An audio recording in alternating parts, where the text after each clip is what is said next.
So magluluto tayo ngayon ng katsu curry. Una natin gagawin, prepare muna natin ang ating ingredients. So una, hihiwain natin yung patatas pala muna. Susunod naman ay yung carrots. Ano pa ba? Onion. So meron tayong tirang onion. Pinuputol ko lang siya ng on sides. Masaya kung maraming onion. Next ay garlic. We'll use some garlic, 4 cloves. So palutuluin lang natin to para kumapit na ayos ang ating breading. So ito ay around 500 grams ng pork. Ang susunod na gagawin ay iskoran lang natin to para kapag naluto siya ay so iba tinatanggal to. Okay. So ang next step ay breadcrumb. So let's do it.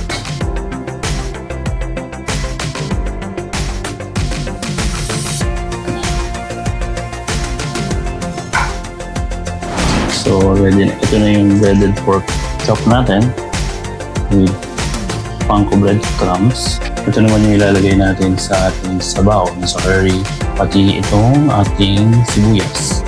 Magluluto na tayo. So ang magiging first step ay papakulo muna tayo para sa sabaw. 750 ml ng tubig. Okay, kung medyo mahirap na, pwede na natin ilagay ang ating carrot. Niluto lang natin to para lumambot. Mamaya ilalagay natin to, yung ating golden curry. So gamit lang tayo ng isang pack. Okay, 4 pieces. So habang hinihintay natin yan, pwede naman natin simulan na ang pagpiprito ng ating curry. Okay. Okay, so gagamit tayo ng wok para pag-deep fry natin yung ating curry. So mukhang mainit na ang ating mantika, pero para sure, ayan, pagka hindi siya lumulubog, ay okay na yan. Simulan na natin magluto simulan na natin iluto ang ating pork chop. So, huwag lang natin siyang i-overcrowd. 3 minutes each side. So, habang iniintay natin itong maluto, don't forget to subscribe to our channel at manood na iba pa naming videos. Marami kaming recipes na pwedeng-pwede niyong idagdag sa weekly menu nyo.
Hey mga ka-foodie, nagustuhan niyo ba ang recipe na ito?